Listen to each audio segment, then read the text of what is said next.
जय माँ इंद्राक्षी, जय अम्बे। इंद्राक्षी धाम में दर्शकों आप सभी का हम हार्दिक स्वागत करते हैं। आज के दिन जिन जातकों का जन्मदिवस है, मैरिज एनिवर्सरी है, उन सभी को हमारी तरफ से बहुत बहुत शुभकामनाएं। आज भी मकर संक्रांति के पर्व को बहुत लोग सुबह सुबह मना चुके हैं और बहुत लोग अभी मना भी रहे होंगे। अभी सुबह के 7 बजे हैं। बहुत अच्छी बात है, शुभ पर्व मनते रहें। हम आप ऐसे ही भगवान के चरणों में बैठ कर के भगवान की भक्ति करती रहें। इससे बड़ा जीवन में सुंदरता क्या हो सकती है। आज का पंचांग देखते हैं। 15 जनवरी सन 2024 दिन सोमवार, संवत 2080, पौष मास शुक्ल पक्ष, तिथि आज पंचमी है, चतुर्थी तिथि क्षय हुई है, नक्षत्र शतविसा, राहु काल 7:30 से 9, दिशा सूल पूर्व दिशा। राहु काल आज का 7:30 से 9 बजे के बीच में है। बहुत लोग बेचारे डर रहे थे कि राहु काल आ गया, डुबकी लगाएं न लगाएं, गंगा स्नान करें न करें। तो भैया आप कर लीजिए, गंगा स्नान करिए। अभी सुबह के 7 ही बजे हैं, 7:02 हुए हैं। कोई ऐसी भय वाली बात नहीं है बेटे, है ना। और गंगा मैया है, पाप विमोचनी है, पापों का शमन करती हैं, पापों का दमन करती हैं, पुण्य का उदय करती हैं। आपको किसी प्रकार से घबराने की आवश्यकता नहीं है। और मकर संक्रांति में वैसे तो हमने सारी बातें कल के अंक में बताई दी थी आपको, एडवांस में भी हमने एक कार्यक्रम बना दिया था, आपने सुना होगा। तो उसी हिसाब से गुड़ आदि का दान अच्छे से आप सब लोग कर लेना, अपने प्रांत के हिसाब से जो बातें होती हैं वो कर लेना। और जितना जीवन में हो सके भगवान के प्रति आस्था को बना के रखना। आस्था है बंद दरवाजे में रास्ता है, वास्तविकता। आज हम कोई ज्योतिष की बात आपसे नहीं करने वाले। आज हम एक आस्था भरी, भाव भरी आपको हम प्रसंग सुनाना चाहते हैं, जो सत्य घटना है, जो में भी कल्याण में भी प्रकाशित हुई थी, गीता प्रेस के। घटना है, पुरानी घटना है, और मैं प्रॉपर उनका नाम भूल रहा हूँ, लेकिन वो ब्राह्मण कुल के रहे हैं। वो स्वयं अधिष्ठाता के पद के ऊपर नियुक्त रहे। वृंदावन की बात है। ध्यान से सुनना बच्चों। कई बार हम पूजा करते समय अपने विश्वास को डगमगा देते हैं। भक्ति करते करते करते करते मन में शंकाएं उभर आती हैं कि पता नहीं मेरा कार्य बनेगा नहीं बनेगा, पता नहीं भगवान मेरी बात सुनते हैं या नहीं सुनते हैं। लेकिन बेटे, अगर मन से पुकारा जाए तो भगवान हमारी बात को सुनते हैं। मन से उनको ध्याया जाए तो भगवान मनोकामनाओं को पूर्ण करते हैं। लेकिन हमारे कर्म जैसे होते हैं उसके हिसाब से हमें पाप पुण्य का भोग भी भोगना पड़ता है। हम धूप छांव से बच नहीं सकते। लेकिन हमारी हर स्तुति को, हमारी हर प्रार्थना को जगदम्बा सुनती हैं, भगवान सुनते हैं। और कैसे सुनते हैं, आइए इसके लिए मैं आपको एक चीज़ सुनाता हूँ, एक प्रसंग सुनाता हूँ। वृंदावन की घटना है। संस्कृत विद्यालय की या किसी गुरुकुल की ये बात रही होगी कि साहब पिता भी वहीं पर हैं, पुत्र भी वहीं पढ़ता है। पुत्र की 3 महीने की फीस इकट्ठी हो जाती है। पिता किसी कारणवश या धन के अभाव में उस बच्चे के शुल्क को, फीस को दे नहीं पाते हैं। बार बार फीस मांगी जाती है कि भाई 3 महीने की फ़ीस हो गई। कोई ऐसी परंपरा उस समय रही होगी कि जो बाकी चीज़ों का खर्चा नहीं लिया जाता होगा, लेकिन कुछ रीजनेबल कुछ खर्चा लिया जाता होगा। और लेना भी चाहिए, भाई बहुत सारी व्यवस्थाएं स्कूल कॉलेज को भी अपनी देखनी होती हैं। तो पुरानी घटना है ये, करीब काफ़ी पुरानी बात है। तो जब पिता से फीस नहीं भरी जा रही है अपने पुत्र की, तो मन में गलानी आती है कि मैं अपने बच्चे की फ़ीस नहीं भर पा रहा हूँ और मेरे बच्चे का नाम काट दिया जाएगा, या मेरे बच्चे को घर वापस गुरुकुल से या स्कूल से जहाँ भी वो बच्चा पढ़ रहा है तो उसको वापस भेज दिया जाएगा। प्रसंग के रूप में आप इसे सुने। तो जहाँ भी वो बच्चा पढ़ रहा है, जिस संस्था में भी वो बच्चा पढ़ रहा है, वहाँ से वापस उसको भेज दिया जाएगा। पिता बड़े परेशान। 3 महीने की फ़ीस उस वक्त में खाना खर्चा सब कुछ जो भी लगाया करके 110 रुपये बनती थी। कितनी? 110, 110 रुपये। देखो 110 रुपये की वैल्यू। और उस व्यक्ति के भाव देखो साहब। बड़ी इनसे कहा उनसे कहा, कुछ लोगों से उनको अपने पैसे भी लेने थे शहर में। जा कर के उनसे भी मिले कि साहब हमारे पैसे लौटा दो, लेकिन आपको पता है ना कि पैसा बड़े ही भाग्यशाली लोगों का टाइम पर वापस लौटता है, नहीं तो लौटता नहीं है साहब, ये माया है, ये चलनी होती है। उन्होंने भी कह कर के टरका दिया, अभी तो हमारे पास नहीं है, हम ज़रूर आपके देंगे, यही कहा जाता है, चाहे वो 2 रुपये हो या 2 लाख हो या 2 करोड़ हो। तो साहब वो वापस आ गए, निराश हो गए। कोई बात नहीं साहब, मन में आया कि मैं अपने चांद जैसे सूरत सुंदर बच्चे को मैं कैसे निराश करूं, उसका उदास चेहरा मुझसे देखा नहीं जाता। बच्चे का अब तो नाम कट ही जाएगा, अब तो उसे घर भेज ही दिया जाएगा। बड़ी पिता के मन में एक ग्लानि हुई, और भगवान न करे किसी पिता की जेब छोटी पड़ जाए कि वो अपने बच्चों की फीस भी ना दे पाए। ये वो लोग बहुत अच्छे से समझ सकते हैं, जब बच्चों की हमें फ़ीस देनी होती है और स्कूल से लेटर चिट्ठी हमें मिलती हैं और हमारी मजबूरी ऐसी हो जाती है कि हम बच्चों की फ़ीस नहीं दे पाते। भगवान न करे किसी के ऊपर ऐसी घटना, ऐसा संकट आए कि हम अपने बच्चों को पढ़ाने में भी सक्षम ना हो सकें। खैर, उसके मन में ये ग्लानि इतनी आ जाती है उनके मन में कि साहब मैं तो अब आत्महत्या करूँगा। देखो कितनी बड़ी बात कि मैं आत्महत्या करूँगा, मैं बचूँगा नहीं अब, कि साहब मैंने बहुत लोगों के दरवाजे खटखटाए, मुझे 110 रुपये नहीं मिले। अब भगवान मेरे जीवन का जीना नहीं है कि मैं अपने बालक को पढ़ा नहीं पा रहा। मेरी आंखों के सामने मेरा बच्चा निष्कासित हो, घर भेज दिया जाए, मैं मर जाऊँगा। साहब पहुँचे कि साहब अब हम आत्महत्या कर लेंगे। कपड़े वपड़े उतारे अपने और बस एक ऐसा सुनसान सी जगह चुनते हैं जहाँ कोई उन्हें ना देख सके।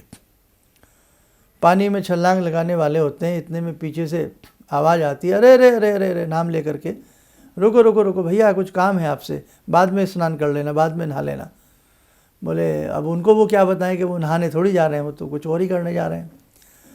पहुँचते हैं, खैर हाँ बोलो क्या बात है। बोले भैया तुम्हारा, मैं पोस्टमैन हूँ और तुम्हारा एक मनी ऑर्डर आया। ये मेरा मनी ऑर्डर आया? कहाँ से मेरा मनी ऑर्डर आ गया?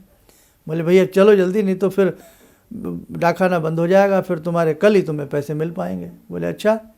फटाफट कपड़े पहने, समझ में कुछ नहीं आ रहा है ये क्या हो रहा है। पोस्ट ऑफिस आते हैं, उस समय पोस्ट ऑफिस में ही पैसे मनी ऑर्डर वगैरह हुआ करते थे, ये गूगल पे वगैरह तो उस समय थे नहीं, सारी चीज़ें आप जानते ही हैं। पोस्ट ऑफिस में आए, बोले भैया तुम्हारा बनारस से एक ये 110 रुपये का मनी ऑर्डर आया। 110 रुपये? 110 रुपये चाहिए थे ना? 110 रुपये। बोले किसने भेजे? बोले भाई पता नहीं, इस पर लिखा है भगवान और बनारस, आप कोई भगवान होंगे बनारस में, उन्होंने भेजे होंगे आपको, ये लो पैसे, साइन कर दिए। तो उन्होंने पोस्टमैन से कहा जिसने पैसे दिए कि भाई मेरा तो ऐसा कोई भगवान नाम का व्यक्ति परिचित नहीं है बनारस में जिसने मुझे पैसे भेजे हों, और मैं इन्हें ना लूँ तो? बोले तो नहीं लोगे तो हम इन्हें वापस भेज देंगे। तो बोले उस व्यक्ति को ना मिले तो? बोले नहीं मिले तो ये सरकारी खजाने में जमा हो जाएंगे। तो मन में आता कि चलो फिर तो ले ही लेते हैं, और जब भगवान हमारी स्थिति अच्छी करेगा हम ये पैसे बनारस वापस पहुँचा देंगे। पैसे लिए, वही 110 रुपये बच्चे की फीस भरी, और वो व्यक्ति सोचने पे मजबूर है कि कौन भगवान है, कौन बनारस में रहता है। भाई नाम भी होते हैं बहुत लोगों के, भगवान सिंह, दौलत राम, राम सिंह, होते हैं ना बहुत लोगों के नाम। मन में बड़ा कौतूहल चल रहा है। तो वो लिखते हैं कि मैंने कई पत्र लिखे भगवान और बनारस के नाम से कि भाई आपका बहुत बहुत शुक्रिया, आपने मेरी लाज बचाई, मेरे बच्चे की पढ़ाई बचाई, और मेरी जैसी स्थिति सुधरेगी तो मैं आपके पैसे लौटाऊंगा ज़रूर। 4-5 चिट्ठी लिखी, खैर चिट्ठी का जवाब तो नहीं आया। तो बाद में वो जब मन नहीं माना तो बनारस भी गए। बनारस में बहुत लोगों से पूछताछ की कि भाई भगवान कहाँ है? बोले तो बनारस हैं तो रग रग में भगवान है, हर घर में भगवान है, मंदिर में भगवान है, घाटों पे भगवान है, कन कन में शंकर है, बनारस में तो हर जगह भगवान है। खैर वो पता तो उन्हें नहीं मिला। तो वो व्यक्ति लिखते हैं कि और तो कोई भगवान नहीं हो सकते। मैं मान भी लूँ कि किसी ने मेरी स्थिति जान ली हो, लेकिन मैंने बनारस में तो किसी से बात नहीं की, और ना ही मैंने किसी को बनारस में या किसी को ये बताया मुझे 110 रुपये चाहिए। मैं तो अगर किसी से तकादा भी किया तो आसपास के लोगों से किया, लेकिन मैंने बनारस में तो किसी से बात नहीं कही। तो वो लिखते हैं कि हो ना हो वो रियल ही भगवान थे जिन्होंने मेरी लाज बचाई क्यों? क्योंकि भगवान को हमारे हर क्षण का पता होता है कि कल हम क्या करेंगे, परसों हम क्या खाएंगे, परसों हम कहाँ जाने वाले हैं।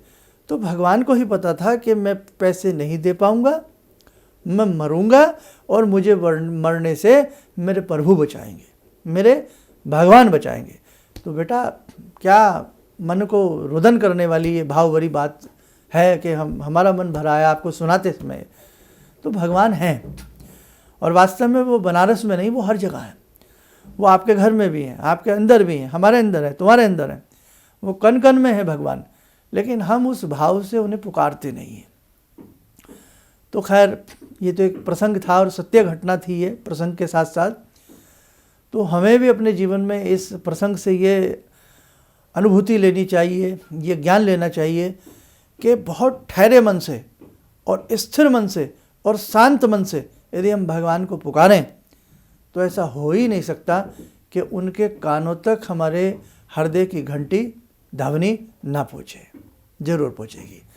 अच्छे से पूजा करना, अच्छे से पाठ करना, और बहुत ज़्यादा भ्रम जंजाल में मत फंसना कि ये त्यौहार आज मनाऊं, ये मैं कल मनाऊं, ये मैं परसों मनाऊं।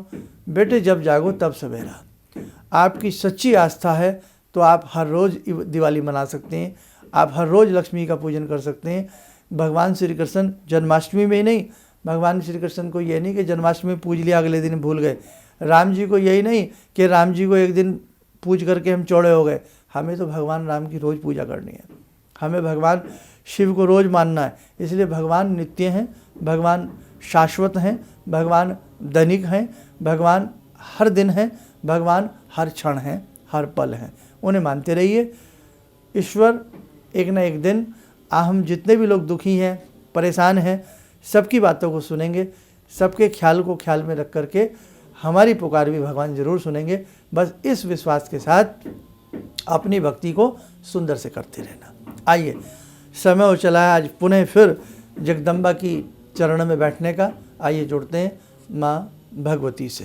ॐ सिन्दूरारुणविग्रहां त्रिनयनां माणिक्यमूलस्फुरात् स्तारानायकशेखरं स्मितमुखी भापेन वक्षोरुवां पाणिभ्यामलपूर्णरत्नचषकां रत्नोत्परां बिभ्रति सौम्यां रत्नगटस्थरक्तचरणां ध्यायेत् पराम् अम्बिकां खड्गं चक्रगदेषु चापपरिगान् शूलम्बुशुण्डिं शिरा शङ्खं संदधतीं करे स्त्रीनयनां सर्वाङ्गभूषावृतां नीलासमद्युतिमास्य पाददशकां सेवे महाकालिकां यामास्तो स्वपितैहरो कमलजो हन्तुं मधुं कैटवं विद्युद्दामसमप्रभां मृगपते स्कन्दस्थितां भीषणां कन्या विहकरवालखेटविलसा धस्ताविरासेवितां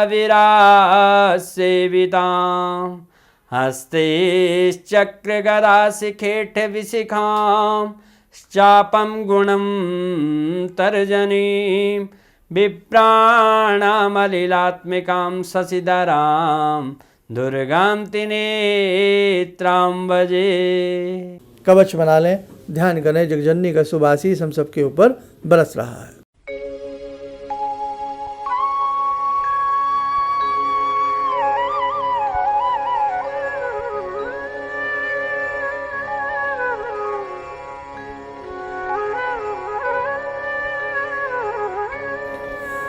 ओम बोलते हुए नेत्र खोलें, सामान्य हो जाए।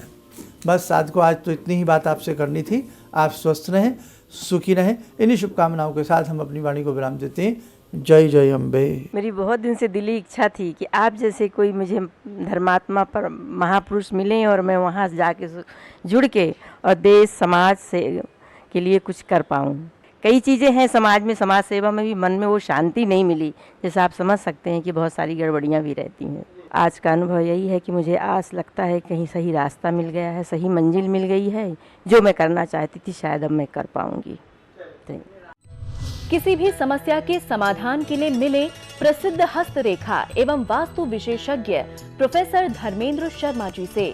नोट: शिविर में भाग लेने हेतु एवं व्यक्तिगत रूप से मिलने के लिए कॉल करने का समय सुबह 10 बजे से शाम 6 बजे तक।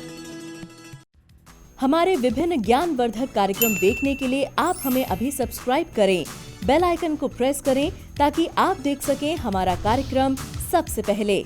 और अधिक जानकारी के लिए फेसबुक पेज को लाइक करना न भूलें।